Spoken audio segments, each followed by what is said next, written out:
देखिए, हम लोगों ने कल रिसर्च मेथडोलॉजी बेसिक कॉन्सेप्ट का पहला पार्ट क्या आप कह सकते हैं कि कुछ भाग पढ़ा। एक इम्पॉर्टेंट बात हम आपसे कल शेयर करना भूल गए कि हमने आपको बहुत सारी किताबें बताई जो इंटरनेट पर उपलब्ध हैं, जिनका प्रयोग आप कर सकते हैं, लेकिन कुछ आराम से उपलब्ध होने वाली जो बुक स्टॉल पर किताबें हैं और जो रिसर्च मेथडोलॉजी में आपकी मदद करती हैं, उसमें से 2, 3, 4 किताबें यहाँ हमने आपको डाल दिया है, आप देख लीजिएगा। जैसे एक किताब उसमें है रिसर्च मेथडोलॉजी, बड़ा कर दें, प्रियदर्शन दास की विथ SPSS। SPSS इसलिए कि आप डेटा को कैसे SPSS फॉर्मेट में तैयार करेंगे, कैसे आप किसी नंबर को क्वालिटेटिव में और कैसे किसी क्वालिटेटिव को नंबर में, और नंबर को कैसे आप कोड में कन्वर्ट करेंगे, क्योंकि कंप्यूटर का जो सॉफ्टवेयर है वो सीधे सीधे नंबर नहीं लेगा, वो कोई ना कोई कोड लेगा। जैसे आपने अगर कहा कि इसके 10 साल से नीचे के लोगों के लिए हमने 1 नंबर दिया है, 10 साल से 20 साल में हमने 2 नंबर दिया है, 20 साल से 30 के लिए हमने 3 नंबर दिया है, तो वो 1, 2, 3 नंबर लेगा। तो आप ऐसे कोडिंग कैसे करेंगे, इस तरह से उसका तरीका कैसे आप फीड करेंगे, कैसे आप डेटा ट्रांसफ़र करेंगे, कैसे आप फाइल क्रिएट करेंगे, ये सब कुछ जानने के लिए यह किताब आपके लिए उपयोगी है, जो सांख्यिकी भी आपको बताएगी, मेथडोलॉजी भी बताएगी, और SPSS में कैसे आप यूज़ करेंगे वो भी बताएगी। इसके अलावा एक आपकी methodology of research in social sciences करके है, कृष्णा स्वामी और रंगनाथम की। ये किताब भी आपके लिए आसानी से, हिमालयन पब्लिकेशन की है, आसानी से उपलब्ध है और आपके लिए उपयोगी है। एक SPSS फॉर रिसर्चर्स करके गुप्ता एंड गुप्ता की किताब है, जो केवल SPSS की है बारे में आपको बताती है, ये भी आपके लिए उपयोगी है। और अच्छी किताब, सबको एक साथ समाहित करने वाली, बहुत सारी समस्याओं का समाधान करने वाली, आपने नाम भी सुना होगा, आपको बताया भी गया होगा, CR कोठारी और गौरव गर्ग की किताब है, जो research methodology methods and techniques. ये बहुत अच्छी किताब है। इसमें अकेले यही किताब अगर आपके पास है तो बाकी कुछ बहुत जानने की ज़रूरत नहीं, आपका काम चल जाएगा। तो यह तो जो हम कल छोड़ दिए थे आपको से, इसके बाद हम लोग कल डेटा कलेक्शन पर बात कर रहे थे। डेटा कलेक्शन अपने आप में, मैंने आपसे ऐसा कहा है कि जितने भी एस्पेक्ट्स हैं रिसर्च मेथडोलॉजी के, उन सब का अलग अलग एक लेक्चर नहीं, अलग अलग 3-3, 4-4 लेक्चर अगर आप उनको पढ़ें तब भी वो पूरे नहीं होंगे। जैसे डेटा कलेक्शन अपने आप में बहुत बड़ी साइंस है, उसके लिए अलग से महीना 2 महीना भी कम पड़ जाए अगर आप कायदे से पढ़ें तो। लेकिन डेटा कलेक्शन मैंने आपसे कल बताया था कि यह एक बड़ा काम है। डेटा कलेक्शन के लिए अब उसमें मैंने आपसे कल ऑनेस्टी की बात की थी, इंटीग्रिटी की बात की थी, क्वालिटी की बात की थी। तो यह रिसर्चर की अनिवार्य एक तरह से उसके लिए आवश्यकता भी है और उसकी जिम्मेदारी भी है। मैंने आपसे कल कहा था कि he should not be A data manager, उसे डेटा कलेक्टर होना चाहिए। वो सही जो देखे वही नोट करे। तो अब डेटा कलेक्ट करने के लिए अब डेटा कैसा चाहिए, यह इम्पॉर्टेंट है। डेटा की साइज़ क्या है, जिसे आप पॉपुलेशन कहते हैं, कितना बड़ा डेटा लेना है, वो तय करने के पहले आपको अपनी सिनॉप्सिस में आपको अपने रिसोर्सेज पर एक होमवर्क करने की ज़रूरत है। कितना टाइम है, कितना आपका टैलेंट है, कितनी आपके पास एनर्जी है, कितना आपके पास पैसा है, कितना आप उस आपके रिसोर्स क्या हैं, ठीक है। तो ये सारी चीज़ें आप पहले तय कर लीजिए। तब आपने टॉपिक बना लिया कि उत्तर प्रदेश में जलवायु का अध्ययन, तो उत्तर प्रदेश भर के जलवायु का अध्ययन करने के लिए तो तमाम जलवायु के संस्थान बने हुए हैं, तो आप अकेले क्या अध्ययन कर लेंगे भाई उनको। तो आप अपनी सीमा में कोई माइक्रो लेवल की स्टडी कर सकते हैं। आप किसी गांव की, किसी तहसील की, किसी ब्लॉक की जलवायु की बात कर सकते हैं, जहां आप जा सकें, जहां से आप डेटा कलेक्ट कर सकें, जहां आपके लिए बहुत ज़्यादा पैसे की ज़रूरत न पड़े और आराम से आपका काम हो जाए। तो ये ध्यान रखने की ज़रूरत है। अब वो डेटा जो आप ले रहे हैं, पहले तो ये तय करिए कितना लेना है, ये इम्पॉर्टेंट है। फिर डेटा कैसे लेंगे, किससे लेंगे, जो आपका रिस्पोंडेंट है वो कैसा है, फिर उसके लिए आप तरीका क्या अख्तियार करेंगे, अब तरीका क्वेश्चनेयर का भी हो सकता है, शेड्यूल का भी हो सकता है। प्रश्नावली और अनुसूची का नाम आपने सुना, तो प्रश्नावली और अनुसूची में क्या चुनेंगे यह डिपेंड करेगा कि हमारा रिस्पोंडेंट कैसा है। अनुसूची में क्या होता है कि आप प्रश्न पूछ करके खुद उत्तर लिखते हैं, और क्वेश्चनेयर में आप दे देते हैं, वो खुद भरता है। तो अगर आपका रिस्पोंडेंट पढ़ा लिखा है, समझदार है, गंभीरता से आपकी बात को लेता है, तो आप उसको प्रश्नावली दे सकते हैं, भाई वो भर के दे दे। लेकिन अगर आपका रिस्पोंडेंट पढ़ा लिखा नहीं है, चलिए पढ़ा लिखा होने के बाद भी अगर ऐसा है कि वो टाइम नहीं देना चाहता है, तो भाई आपने उससे कहा भाई अच्छा ठीक है, चलिए हम आपसे पूछ करके लिख लेते हैं। लेकिन अगर सवाल का नेचर ऐसा है, आपका रिस्पोंडेंट ऐसा है, मान लीजिए कि आप जेंट्स हैं, आप सवाल किसी महिला से पूछ रहे हैं, तो ऐसे में वो महिला आपके उन प्रश्नों का उत्तर देने में कितनी कंफर्टेबल है, उसको उचित लग रहा है कि नहीं लग रहा है। तो ऐसे में ये सब तय करना रिसर्चर की जिम्मेदारी है कि सवाल भी आप उसमें कैसे रखे हुए हैं। ऐसा तो नहीं सवाल किसी की जाति, भाषा, धर्म, क्षेत्र, किसी की व्यक्तिगत भावनाओं को आहत कर रहा है, ऐसा करेगा तब भी वो आपको जवाब नहीं देगा। तो ये सब एक तरह से आपकी स्किल है कि आप क्वेश्चनेयर को कैसे फ्रेम करते हैं, आप उसमें कौन से सवाल डालेंगे, आप अपना उद्देश्य पूरा करने के लिए किस तरह का डेटा जनरेट करना चाहते हैं, वो डेटा हम किस रूप में। सवाल पूछने का भी बहुत सारा तरीका होता है। कभी कभी आप बहुत अच्छा सवाल किसी से पूछ देते हैं, वो नाराज़ हो जाता है। कभी कभी बहुत ख़राब सवाल उससे आप अच्छे से पूछ लेते हैं, वो आपको जवाब दे देता है। आप ये भी तय कर सकते हैं कि भाई हम अपने रिसर्च में किसी को कोलैबोरेट कर लेंगे। अगर महिलाओं पर रिसर्च करना है तो हम किसी अपने महिला विद्यार्थी जो हमारे साथ पढ़ती है, हम उसको सहयोगी बना लेंगे, उससे भेज करके हम सवाल का उत्तर पूछवा लेंगे, हमको खुद पूछने की ज़रूरत नहीं है। इसीलिए रिसर्च में कोलैबोरेशन का भी बहुत रोल होता है। बहुत सारे काम के लिए आप वो 3, 4, 5 लोग पीएचडी कर रहे हैं, एक साथ मित्र हैं, आप आपस में ही बातचीत नहीं करते। इतना जो लैक है कन्वर्सेशन का, डायलॉग का, इसलिए आपका सारा काम कलेक्टिव नहीं हो पाता। अगर 5 लोग काम कर रहे हैं और एक आदमी की अंग्रेजी बहुत अच्छी है, एक आदमी की गणित बहुत अच्छी है, एक आदमी का मान लीजिए कि बहुत मैथमेटिक्स बहुत अच्छी है, तो अलग अलग तीनों काम करेंगे, कुछ नहीं करेंगे। लेकिन तीनों अगर मिल जाएं तो तीनों मिल करके 3 काम रोज़ कर सकते हैं। लेकिन ये तब होगा जब आप में तालमेल ठीक होगा, आप कोलैबोरेशन करेंगे, आप एक दूसरे का सहयोग करेंगे। अकेले आप एक पेपर नहीं लिख पाते, 3 लोग मिल करके साल में आप 3 पेपर लिखेंगे, तो ज़्यादा अच्छा क्या है कि मिल करके काम करें। इसलिए हमेशा टीम वर्क इम्पॉर्टेंट होता है। कहते हैं ना कि टीम स्पिरिट होनी चाहिए। अकेला आदमी, एक आदमी सब कुछ नहीं जानता, लेकिन हर आदमी कुछ न कुछ ज़रूर जानता है, इसमें कोई डाउट नहीं है। तो कौन क्या जानता है उसको यूटिलाइज करना, ये आपके मैनेजरियल स्किल का पार्ट है। आप ये जान सकें, जैसे इतने विद्यार्थी बैठे हैं, ठीक है सब एक जैसे तेज नहीं है, लेकिन ऐसा भी नहीं है कि एक विद्यार्थी ऐसा है जिसको कुछ नहीं आता है, उसे कुछ न कुछ तो आता ही है। आपको वह जानने की ज़रूरत है उसे क्या आता है, और उसको उसी में स्पेशलाइज कराइए। तुम ये वाला काम करो, ज़्यादा अच्छा कर सकते हो। तो जो बढ़िया लिखता है, जिसकी बढ़िया अंग्रेजी है, जिसका बढ़िया मैथमेटिक्स है, सब लोग मिल करके काम करें आपस में। ये हर जगह की प्रॉब्लम है, प्रॉब्लम पूरे देश की ही है। यहाँ हमारे यहाँ शेयर करने की हैबिट नहीं है। हमको ये लगता है कि जो हमको आता है बस हमको ही है, दूसरे को आ जाएगा तो गड़बड़ा जाएगा। इसीलिए हमारी बहुत सारी विद्या समाप्त हो गई। आयुर्वेद इतना बड़ा ज्ञान था हमारा, समाप्त कैसे हो गया? क्योंकि जिसको आता था वो जब मरा तो मरा और मर गया, लेके चला गया। अगर उसने लोगों को सेमिनेट किया होता, लोगों को पूरा का पूरा ईमानदारी शेयर कर दिया होता, तो नहीं मरता ना। बहुत सारी चीज़ें श्रुति माध्यम से आखिर आगे ट्रांसफ़र हुई, तो शायद वह भी ट्रांसफ़र हो जाता। तो आज हमको शायद हमारे पास बहुत मजबूत पैथी होती, हमारी पैथी में कोई दोष नहीं है, लेकिन हमारे पास उसका परफेक्ट सिस्टम उपलब्ध नहीं है। तो यहाँ भी छोटी छोटी जगहों पर भी, घर में, बाहर, ऑफिस में, कहीं भी आप जहाँ हैं, वहाँ अकेले केवल आप ही को लोग अच्छा कहें, यह जिस दिन आप दिमाग से निकाल देंगे उस दिन दुनिया ठीक हो जाएगी। हर आदमी अच्छा है, किसी में दूसरी अच्छाई है, किसी में तीसरी अच्छाई है। तो आप अगर सब लोग मिल करके, 10 लोग रिसर्च विभाग में कर रहे हैं, 10 लोगों को आपस में कैसा तालमेल है, यह 10 लोगों की रिसर्च को मजबूत करता है। लेकिन किसी से मत बात करिए तो किसी का कुछ नहीं होता है।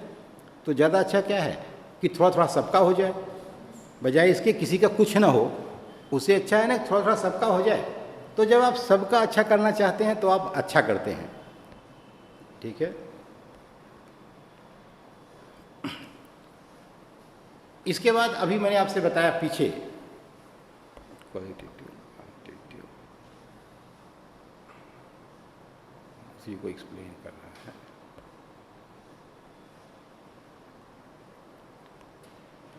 अब देखो क्या है कि जैसे हम लोगों ने पीछे देखा था कि हमारा रिसर्च एक्सप्लेनेटरी हो सकता है, हम डिस्क्राइब कर सकते हैं, हम एक्सप्लोर कर सकते हैं। तो कैसे ये है तय हो कि ये रिसर्च कैसा होगा, तो तुम्हारा प्रश्न जैसा होगा रिसर्च भी उसी तरह का होगा। जैसे मैंने आपसे कहा कि आप जितना स्पष्ट प्रश्न बना लेंगे, जितना स्पष्ट आप उसका गैप जान जाएंगे कि हमको यही ढूंढना है, उतना ही टू द पॉइंट आप अपनी पीएचडी कर सकते हैं। आपको जरा भी दिमाग में कन्फ्यूज़न नहीं होना चाहिए कि what actually you have to do. अगर आपको ये पता हो क्या करना है तो 3/4 काम तो अपने आप पूरा हो जाता है। बहुत छोटी सी बात है, शाम को घर में आपसे आता है खाना क्या बनेगा। एक बड़ा कॉमन प्रश्न पूरे घर में, सबके घर में है कि खाना क्या बनेगा। क्या ये बहुत छोटा प्रश्न है क्या? तुम लोग बताओ, खाना क्या बनेगा ये प्रश्न कैसा है ना? अगर किसी एक आदमी को यह भी तय करना हो कि क्या बनेगा और बनाना भी हो उसको, तो उसके लिए ये बहुत कठिन सवाल है। लेकिन अगर कोई कह दे कि आज खाने में ये बना दीजिए, तो बनाने वाले की आत्मा 50% खाली हो जाती है। अरे चलो बड़ा अच्छा है, अब ये बना दीजिए। इसका क्या मतलब? इसका मतलब काम करने में बहुत दिक्कत नहीं है, दिक्कत ये डिसाइड करने में है कि क्या काम किया जाए। ठीक है, तो इसलिए अगर आपको पता है कि आपको पीएचडी में यही करना है, तो एक बात तो आप हमेशा रोज़ बहुत हल्के रहेंगे, आप कभी भी भारी नहीं होंगे। अब पता ही नहीं क्या करना है तो रोज़ एक नया सवाल आ रहा है कि अच्छा ये भी करना है, ये भी करना है, ये भी करना है, ये भी करना है, तो आप उसी प्रेशर से परेशान रहेंगे कि आपको क्या क्या करना है। इसलिए हमेशा ये निश्चित हो जाना चाहिए, आप बिल्कुल पिरामिड। अभी आपको इसके बाद कल से लेक्चर शुरू करेंगे, आपको how to prepare a good research proposal. आपको बताएंगे कैसे आप पूरे अपनी थीसिस को कैसे आप समराइज़ करते हैं और कैसे आप अपनी प्रपोजल को आप बढ़िया फ्रेम करते हैं।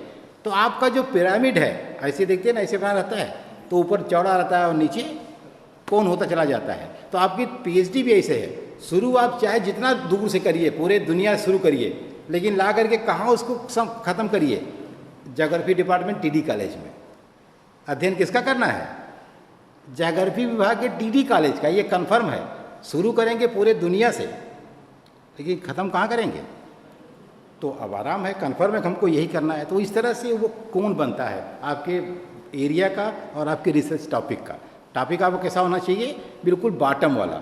और आपको जानकारी कैसी होनी चाहिए? पूरे के पूरे दुनिया की। तब आप कोरिलेट कर पाएंगे, तब आप अपनी बात दावे के साथ कह पाएंगे। ठीक है, तो इसमें देखो क्या है कि अगर जो रिसर्च क्वेश्चन का फॉर्म है, हाउ और वाई होता है। हाउ माने ये कैसे होगा, वाई माने क्यों होगा। क्यों और कैसे होता है, तो वहाँ एक्सपेरिमेंट होगा, फिर वहाँ आपको प्रयोग करना पड़ेगा। ठीक है, who, what, where, how many, how much अगर है, कौन है, कितने हैं, क्या है, तो सर्वे करना पड़ेगा। कितने बच्चे क्लास में बैठे हैं, मान ली पूछा गया, आके गिन लो, काम खत्म हो जाएगा, सर्वे हो गया। सर्वे का मतलब क्या होता है? गिन लो अगर के, देख लो। Who, what, where, how much अगर ऐसा है, तब भी आर्काइवल भी हो सकता है भाई।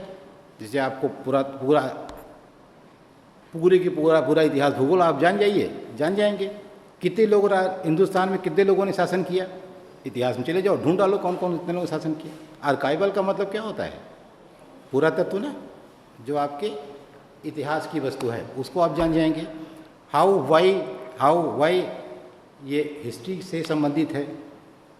ठीक है, और how why he case study भी है। जैसे आपने क्या, अरे कैसे तुम ऐसा कैसे हो गए भाई, ये प्रश्न आ गया, तो तुम ऐसा कैसे, तुमने दारू पी ली, इट्स इम्पॉसिबल। जैसे मतलब जिस पर आप बहुत विश्वास करते होंगे, तो बहुत अच्छा लड़का। जैसे कभी कभी लड़के का वैसे क्लास में जिनको ये होता है कि बहुत अच्छे हैं, और पता चला कि उनकी शिकायत आ गई, अरे इसने ऐसा कर दिया, तो टीचर तुरंत क्या कहता है, अरे तुम का मतलब क्या हो गया? मतलब तुम तो बिल्कुल एक्सेप्टेड थे कि तुम तो गलत कर ही नहीं सकते हो, फिर तुमने गलत कैसे कर दिया? ये बात है ना। तो फिर अब ऐसा एक केस स्टडी है, तो हमको पता करना पड़ेगा, यार इतना अच्छा लड़का और इसने ऐसा क्यों कर दिया? कभी भी लेट नहीं होता था और आज पीएचडी की ही क्लास में क्यों लेट हो गया? तो एक केस स्टडी है, तो 2 दिन पहले से इसके बारे में अध्ययन करो, इसकी मानसिक स्थिति, इसके घर की स्थिति, इसकी व्यक्तिगत समस्या, रास्ते की समस्या, ट्रैफिक जाम जो तुमने कहा उसकी समस्या, सब कुछ करोगे तब निर्णय लेने की जरूरत है कि नहीं नहीं इसकी गलती नहीं है, ये परिस्थिति बस लेट हो गया है। नहीं, लेट सामान्यतः नहीं होता है। तो इस तरह का जो सेटअप है। इसके अलावा देखो क्या है इम्पोर्टेंट कि तुम्हारा जो रिसर्च है वो 3 तरह का हो सकता है। एक को आप कहते हैं क्रॉस सेक्शनल स्टडी, एक को आप कहते हैं लॉन्गिट्यूडनल स्टडी, और एक को कहते हैं डेल्फी। क्रॉस सेक्शनल का मतलब होता है, सीधे शब्दों में कहा जाए तो एक समय बिंदु पर जब आप स्नैपशॉट जिसको आप कहते हैं, 2 तरह का आप चित्र खींचते हैं ना, एक को आप फोटो खींच लेते हैं, क्लिक करते हैं, स्नैपशॉट है, और एक वीडियो रिकॉर्डिंग करते हैं। तो स्नैपशॉट जब आप लेते हैं तो एक पर्टिकुलर पॉइंट ऑफ टाइम की फ़ोटो आती है, जैसे भी क्लिक करेंगे तो आप जिस मोड में हैं उसकी फ़ोटो आ जाएगी, लेकिन इसके पहले और इसके बाद के बारे में कोई जानकारी आपको नहीं होगी। तो जब हम at a particular point of time पर किसी स्टडी को कॉन्डक्ट करते हैं, ठीक है, तो उसे हम कहते हैं कि ये क्रॉस सेक्शनल है। किसी समय बिंदु पर जब हम अध्ययन करते हैं जहाँ उसके आगे पीछे से कोई मतलब नहीं होता है, तो उसे हम कहते हैं कि ये क्रॉस सेक्शनल है। और दूसरी तरफ जब हम over a period of time को कवर करते हैं, आपकी 10 वर्ष की उम्र से लेकर के 15 वर्ष तक की उम्र के बीच में आपके समस्त क्रियाकलापों की व्याख्या करनी है, आप उस समय ज़्यादा अच्छे थे कि 15 से 20 साल के बीच में ज़्यादा अच्छे हैं, तुलना करो कि आपकी जो बदमाशी का लेवल है घटा या बढ़ा ना, मतलब कुछ भी कर सकते। तो वो 10 से 15 साल का पूरा एक मिनट का की एनालिसिस और 15 से 20 साल के बीच की एनालिसिस, ये होगी over a period of time. जैसे वीडियो रिकॉर्डिंग है, तो वीडियो रिकॉर्डिंग जब करते हैं तो आप जैसा भी हर सेकेंड का जो मूवमेंट है वो सब क्या होता है, वो सारा का सारा रिकॉर्ड होता है। तो वीडियो रिकॉर्डिंग और स्नैपशॉट को आप क्रॉस सेक्शनल और लॉन्गिट्यूडनल के नाम से जान सकते हैं। स्टडी 2 तरह की आप कर सकते हैं, किसी बिंदु को आप ले सकते हैं या किसी पीरियड को। अक्सर आप पीरियड लेते हैं कि इस पीरियड से इस पीरियड तक जौनपुर की जलवायु का अध्ययन ना, अपनी थीसिस में क्या करते हैं, कोई टाइम पीरियड लेते हैं अपनी स्टडी को वैसे भी कंसाइज करने के लिए कि किस चीज़ का कब से कब तक का अध्ययन करेंगे। नहीं तो इतना आप कर नहीं सकते ना। अगर आप लिख देंगे कि जौनपुर की जलवायु का अध्ययन, तो अब कब से कब तक का, जब से जौनपुर बना तब से आज तक का, कि कैसे करोगे, तो कुछ तो बताओगे ना कि कब से कब तक का करेंगे। या लिख सकते हो कि कोरोना काल में जौनपुर के पर्यावरण का अध्ययन। तो अब अगर कंपेयर करना है कि कोरोना का क्या असर हुआ जौनपुर के पर्यावरण पर, तो तुम्हें 2 साल का कोरोना अगर है तो 2 साल कोरोना के पहले का भी लेना पड़ेगा ना। तो तुम्हें पूरे के पूरे 4 साल का टाइम पीरियड लेना होगा और उसे बांटना पड़ेगा कि 2 साल पहले वाला, 2 साल बाद वाला। पहले वाले में जो पोल्यूशन का लेवल था वो इतना था और बाद वाले पोल्यूशन का लेवल इतना है। अगर घट गया तो इसका मतलब कि कोरोना का असर पर्यावरण पर अच्छा हुआ भी अच्छा।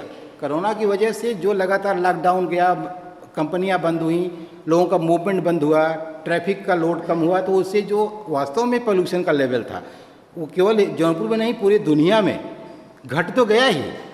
इस कोरोना से ठीक है, किसी भी चीज़ का केवल नुकसान नहीं होता है, कुछ फ़ायदा भी होता है और कुछ नुकसान भी। तो इसके ऐसा नहीं कि सब नुकसान ही नुकसान है, कुछ फ़ायदा भी हुआ। सबसे बड़ी बात यह है कि सबके दिमाग में इससे एक बात यह भी आ गई कि निश्चित रूप से सुखी रहने के लिए केवल पैसे की ही ज़रूरत नहीं है। लोगों ने देख लिया पैसा रख करके कोई बहुत फ़ायदा नहीं हुआ। इसका मतलब आपको अपना माइंडसेट बदलने की ज़रूरत है, आपकी सोसाइटी को अच्छा करने की ज़रूरत है, सुविधाएं, आपके लोग, अपनापन, एक दूसरे के प्रति प्यार, स्नेह, लगाव, ये सब रखने की ज़रूरत ज़्यादा है। ठीक है। तो और तीसरा होता है डेल्फी। डेल्फी उसे कहते हैं कि जैसे क्या है कि अक्सर आप सुनते होंगे लोग कहते हैं कि अरे उनसे पूछ लो। उनसे पूछ लो का क्या मतलब, यानी आपके समाज में जो लोग सम्मानित हैं, जो लोग अनुभवी हैं, जो आपके बुजुर्ग हैं, जो उस क्षेत्र के विशेष जानकार हैं, आप उनसे ग्रुप डिस्कशन करके, उनसे बातचीत करके भी अपने रिसर्च से संबंधित बातें प्राप्त कर सकते हैं और उनको as a resource person quote कर सकते हैं, रेफरेंस आप दे सकते हैं। ठीक है कि फलां ने ये बताया। आपने सोचा कि अच्छा अंग्रेज़ों के पीरियड में जौनपुर की जो स्थिति थी और आज की स्थिति में क्या अंतर है, तो अब आप लिटरेचर सर्च करिए, ये करिए, या आपने सोचा कि ऐसा करते हैं कि हम अंग्रेज़ों के समय के 7, 8, 10 लोगों को ढूंढते हैं जौनपुर में जो हैं। ध्यान दीजिए, अब आपको 10 स्वतंत्रता संग्राम सेनानी मिल गए जौनपुर में, आपने उनसे रोज़ बात किया, घंटे, आधे घंटे, 2 घंटे, और उन्हीं से पूछा कि दादा उस समय अच्छा था कि आज अच्छा है। तो उन्होंने अब यूजुअल कोर्स में बहुत सारी बातें बताई। अब आप as a researcher, it's your responsibility to find out the useful data. ये आपकी जिम्मेदारी है कि उन्होंने तो बहुत उल्टा पुल्टा बताया, लेकिन उन्होंने जो बताया और जिस रेफरेंस और दृष्टांत से बताया, उससे आपको फैक्ट निकालना है कि हमें इसको, अब आप कितना सही फैक्ट निकालेंगे यह भी डिपेंड करेगा कि आप कितना निष्पक्ष हैं। ठीक है, तो आप कितने निष्पक्ष हैं। अगर आप निष्पक्ष हैं तभी आप सही डेटा निकाल पाएंगे। अगर आप पहले से सोच के बैठे हैं कि अरे अंग्रेज़ों का ज़माना बहुत ख़राब था और ये वाला ज़माना बहुत अच्छा है, रिसर्चर को यही नहीं होना चाहिए। रिसर्चर को बिल्कुल एकदम निष्पक्ष रूप में जो डेटा मिले उसको एनालाइज करना चाहिए, और जो डेटा बोले उसी को सही मानना चाहिए। अपने माइंडसेट को रिसर्च पर थोपने का प्रयास, लेकिन ऐसा होता नहीं है। हर व्यक्ति का माइंडसेट होता है। इसको भाषण में कहना अलग बात है कि कोई निष्पक्ष हो। निष्पक्ष निश्चित रूप से एकदम एब्सोल्यूट सेंस में कोई हो ही नहीं सकता है। कोई ना कोई उसके दिमाग में पक्षपात आ ही जाता है, चाहे वह जिस तरह का पक्षपात आ जाए वह महत्वपूर्ण नहीं है। तो आप रिसर्चर के रूप में निष्पक्ष बने रहें, यह पहली शर्त है, और आप कोशिश करें कि निष्पक्ष रहें, और तब जो डेटा आप कलेक्ट करेंगे, जो आप रिजल्ट निकालेंगे, वह देश और समाज के हित में होगा। नहीं तो आपके विचारों का उस पर प्रभाव दिखाई पड़ेगा, वो ठीक नहीं है। हमारा आपका विचार नहीं दिखना चाहिए। दिखना क्या चाहिए? दिखना चाहिए कि आपने बिल्कुल निष्पक्ष तरीके से व्याख्या की। तो डेल्फी वही है कि हम एक समझदार, सम्मानित, ये ऐसे लोगों के बीच ग्रुप डिस्कशन करें जो हमको तथ्य के बारे में बताएं, और हम उन तथ्यों को अपने रिसर्च पर्पस से इस्तेमाल कर सकें। ठीक है, अब देखो, ये जो कलेक्शन डेटा का है, ये डेटा कलेक्शन 2 तरह का होता है। एक प्राइमरी डेटा होता है और एक सेकेंडरी डेटा होता है। प्राइमरी डेटा का मतलब है कि वट एवर रिसर्चर कलेक्ट्स, वो जो रिसर्चर कलेक्ट करता है, आप खुद जो डेटा कलेक्ट करते हैं, वो फर्स्ट हैंड डेटा है, प्राइमरी डेटा है। लेकिन जो डेटा आप कहीं से ले लिए हैं, किसी और ने कलेक्ट किया था, अपने पर्पस से आप उसका इस्तेमाल कर रहे हैं, कह सकते हैं कि वो पब्लिश्ड डेटा। जरूरी नहीं कि पब्लिश्ड ही हो, नहीं भी पब्लिश हो सकता है, तब भी अगर आपको पता चलता है तो आप वहाँ से ले सकते हैं। तो अगर किसी दूसरे का कलेक्टेड डेटा आप इस्तेमाल कर रहे हैं तो दैट इज सेकेंडरी डेटा। वो कैसा है? द्वितीयक आंकड़ा है। ज़्यादातर केसेस में चूँकि प्राइमरी डेटा कलेक्ट करना इट्स टफ जॉब, एक कठिन काम है। उसके लिए मैन पावर की ज़रूरत है, पैसे की ज़रूरत है, टाइम की ज़रूरत है, मूवमेंट की ज़रूरत है, बहुत सब कुछ है। तो अगर आप नहीं कर पाते हैं तो ज़्यादातर केसेस में आप सेकेंडरी डेटा का प्रयोग करते हैं।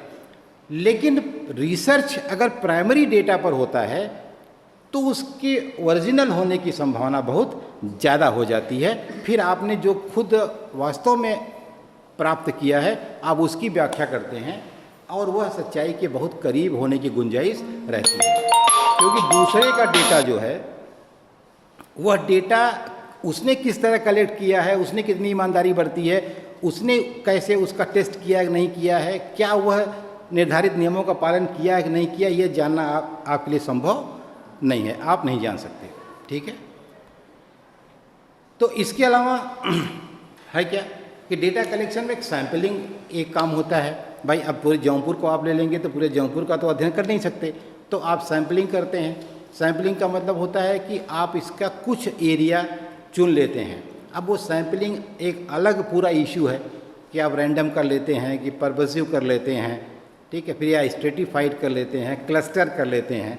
अलग से उस पर लेक्चर की ज़रूरत है, उसको हम लोग यहाँ पूरा का पूरा शामिल नहीं कर सकते। तो एक प्रॉपर सैम्पलिंग करके हम अपना डेटा कलेक्ट करते हैं, सैम्पलिंग किस तरह से करेंगे, वो सब डिपेंड करता है रिसर्च का नेचर कैसा है, या रिस्पोंडेंट कैसे हैं, एरिया ऑफ रिसर्च कैसा है, हमारी डेटा की रिक्वायरमेंट कैसी है।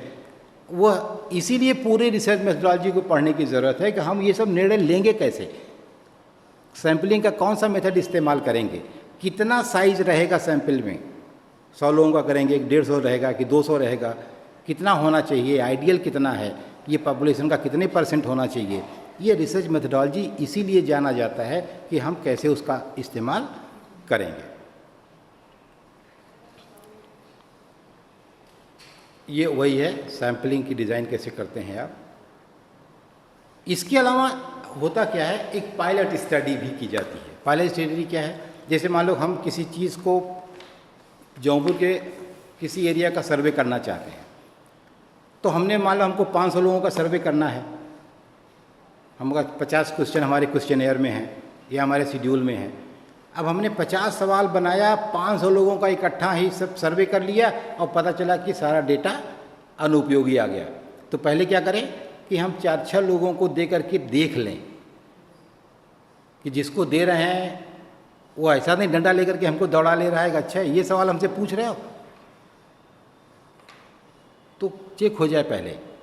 आप उस प्रश्न को पहले आप कंफर्म कर लीजिए कि सही है, जिससे पूछ रहे हैं उसकी देख लीजिए मन स्थिति क्या है, वह विरोध तो नहीं कर रहा है, या वह कोई शिकायत तो नहीं कर रहा है, या उसे कोई चीज़ खराब तो नहीं लग रही है। तो 1-2 लोगों से जान जाएंगे आप तो ठीक कर लेंगे। इकट्ठा 500 को बांट देंगे तो मारपीट शुरू हो जाएगी, तो आप बचेंगे कैसे। तो इसे पायलट स्टडी कहते हैं कि अपनी स्टडी को छोटे लेवल पर पहले आप एडमिनिस्टर करके उसकी ऑथेंटिसिटी चेक कर लीजिए कि जो आप करने जा रहे हैं वो सही है या गलत है। इसके अलावा वैलिडिटी और रिलायबिलिटी। देखिए होता क्या है, रिलायबिलिटी और वैलिडिटी दोनों 2 अलग अलग शब्द हैं। 2 चीज़ आपको जानना चाहिए, ये सही है या गलत है। लेकिन सही है, इसके बाद सही होने के बाद भी क्या वैलिड है, जो चीज़ सही हो वैलिड ही हो। तो इसलिए हम उसकी रिलायबिलिटी भी टेस्ट करते हैं और उसकी वैलिडिटी भी टेस्ट करते हैं। ये वैलिडिटी कई तरह की होती है, इंटरनल वैलिडिटी है, एक्सटर्नल वैलिडिटी है, कंस्ट्रक्ट वैलिडिटी है और लो वैलिडिटी है। ये सारी इसकी डिटेल हम लोग जब वैलिडिटी और रिलायबिलिटी टेस्ट करेंगे किसी डेटा की, जैसे आपने पढ़ा होगा सांख्यिकी में कि उसका हम सिग्निफिकेंस टेस्ट करते हैं, 5% एरर, 1% एरर, 2% एरर तय करके। तो जो रिज़ल्ट आपका आ रहा है वो कितना रिलायबल है और वो कितना वैलिड है। होता क्या है कि अगर आपके रिसर्च के रिज़ल्ट को बार बार रिपीट किया जा सकता है। सबसे इम्पॉर्टेंट मुद्दा रिसर्च का मतलब क्या है, रिसर्च का मतलब यही है कि जो आपने रिजल्ट निकाला it can be repeated again and again and again. कोई भी उस कंडीशन में अगर करता है तो रिजल्ट क्या आएगा, वही आएगा जो आपने किया, तो आपका डेटा रिलायबल है। ठीक हो गया भाई, तो आप माना जा सकता है कि हाँ आपने रिसर्च। और अगर मान लीजिए कि आपने TD कॉलेज का अध्ययन करके बताया अरे यहाँ तो सारे अध्यापक बड़े अच्छे हैं, बहुत बढ़िया पढ़ाते हैं, और मैंने अध्ययन किया पता चला कि कोई अच्छा नहीं पढ़ाता है, तो आपका रिसर्च क्या हो गया, रिपीट नहीं हो पाया ना। अब रिपीट नहीं हो रहा, इसका मतलब कि आपकी रिसर्च की रिलायबिलिटी नहीं है, अभी इसको स्वीकार करना ठीक नहीं है। तो इसलिए आपका रिसर्च कितना रिलायबल है, वो वैलिड कितना है। देखिए आपको एक लाइन पढ़ के सुनाए एग्जैक्ट डिफरेंस क्या है। In order to reduce the measurement error the validity and reliability should be addressed. सब कुछ का मतलब सिर्फ एक होता है कि आपके कार्य में कोई गलती ना हो, एरर फ्री जिसको आप कहते हैं। एरर तो रहेगी भाई, कहते हैं कि तो आदमी है तो उससे गलती होगी, इसलिए हमारा प्रयास रहता है एरर फ्री हो। लेकिन ये मानकर चलते हैं कि 1-2% की गलती तो होगी। हर जगह लिखा रहता है भूल चूक माफ, नीचे देखिए क्या लिखा रहता है, भाई मैनुअल एरर हो सकती है, और वह 1-2%, 5% तक की एरर सांख्यिकी अलाउ भी करती है कि कोई बात नहीं, 5% अगर कम ज़्यादा होता है तो इसे गलत नहीं माना जाएगा। तो इसलिए आप उसको एड्रेस करते। If validity is assured then the reliability of the measurement should be considered. अगर उसकी वैलिडिटी निश्चित हो गई तभी उसकी रिलायबिलिटी स्वीकार की जा सकती है, अन्यथा reliability is the degree which the observed variable measures the true value and is error free. जो रिलायबिलिटी है वो यही है कि ट्रू वैल्यू उसकी जो मेजर की गई है वो कितना है, वो वैल्यू सही है या गलत है। Validity is concern with whether the findings are really about what they appear to be about. हाँ, ये वैलिडिटी का मतलब यह है कि जो रिजल्ट आया सही तो है, ठीक है, तो क्या जैसा दिख रहा है उसी तरह से सही है कि किसी और तरीके से सही है। जैसे हम जो समझ रहे हैं, जो देख रहे हैं समाज में, क्या उसी तरह से आपका रिजल्ट आया, तब तो वैलिड है। अगर रिजल्ट आया है, वैल्यू एकदम सही है, लेकिन जैसा दिख रहा है वैसा है नहीं, तब वो वैलिड नहीं है। तो इसका मतलब ये है कि वैलिडिटी, और ज़्यादा आपको बताएं अच्छे से, इसका एक तरीका है, ये सही गलत उचित और अनुचित, 4 शब्द का इस्तेमाल आप करते हैं, सही गलत उचित और अनुचित। इनमें कोई डिफरेंस है क्या, तुम बताओ? सही गलत उचित और अनुचित में कोई अंतर है क्या? जब हम किसी कार्य को करते हैं, हाँ, और समाज में भी देखते हैं सर, वो सब मतलब जितने लोगों से हमने इसके बारे में बताया, जो कार्य हमने किया है, जो कार्य है सही है, तो एक तरीके से ये सबके दिमाग में चल रहा है कि ये बात सही है, लेकिन अनुचित है मतलब वो सोसाइटी में मान ही नहीं है और हम वो कार्य कर रहे हैं, वो अनुचित। बैठो। और आप में से कोई? देखो, उचित अनुचित कभी भी यूनिवर्सल नहीं हुआ। ये उचित है, ये अनुचित है, ये शब्द कभी भी सार्वभौमिक नहीं रहा। देश काल समय परिस्थिति के साथ उचित कुछ था, बाद में उचित नहीं रहा। जैसे एक ज़माना था जब बाल विवाह उचित था, लेकिन बाल विवाह अब क्या है, नहीं है, ठीक? तो अब इसे समाज नहीं मानता। तो बहुत सारी चीज़ें जो कानूनन सही है और गलत कौन तय करता है? कानून। उचित और अनुचित कौन तय करता है? समाज। जिसकी एक्सेबिलिटी समाज में है वही उचित है, वो गलत भी हो सकता है, ध्यान दीजिएगा। जैसे दहेज, दहेज आप गलत है, लेकिन चूंकि समाज में स्वीकार्य है इसलिए दहेज चल रहा है। भले चाहे जितना भाषण हो, लेकिन दहेज क्या ख़त्म हो गया है क्या? दहेज चल रहा है। तो सही गलत होना कानूनन निर्धारण है और उचित अनुचित होना समाज की एक्सेप्टेंस है। बहुत सारी गलत चीज़ें भी समाज एक्सेप्ट करता है, झाड़ फूंक, बहुत सारा ना, भूत प्रेत गलत है, लेकिन समाज इसको क्या करता है? एक्सेप्ट किया हुआ है ना, तो एक्सेप्ट किया हुआ चल रहा है। तो इस तरह से सही गलत उचित अनुचित, यही आप तुम समझ सकते हो, उसकी रिलायबिलिटी और वैलिडिटी भी है, ठीक है। सही होना उतना ज़रूरी नहीं है जितना ज़रूरी है कि समाज उसको उसी रूप में एक्सेप्ट करता हो, ठीक है। जैसे अभी आपने देखा बहुत सारे कानून आए ना इधर बीच में, तो बहुत सारे कानून आ तो गए। जैसे लिव इन रिलेशनशिप का हमारा कानून आया, लेकिन हमारे समाज ने उसको मान्यता नहीं दी। कानूनन आप भले सही होंगे, लेकिन सामाजिक रूप से आप स्वीकार्य नहीं है। तो जो आपकी ट्रू वैल्यू आ रही है वो क्या जैसी है वैसी ही दिख रही है? अगर दिख रही है तो ठीक है। इसका मतलब कि आप रिसर्चर को बड़ी मेहनत से, बहुत ईमानदारी से, बहुत निष्पक्ष तरीके से और बहुत ही सधे तरीके से अपना कार्य करने की ज़रूरत है। यह पूरा आपका कंप्लीट सेटअप है।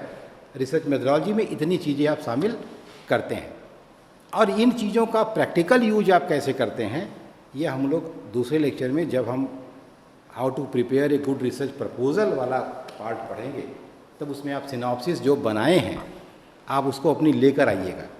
जो सिनॉप्सिस आपके पास है उसको लेकर आइएगा और एक एक पॉइंट को उससे मैच कराइएगा कि क्या हमारा उस तरह मैच है या बना हुआ है या नहीं बना हुआ है, ठीक है।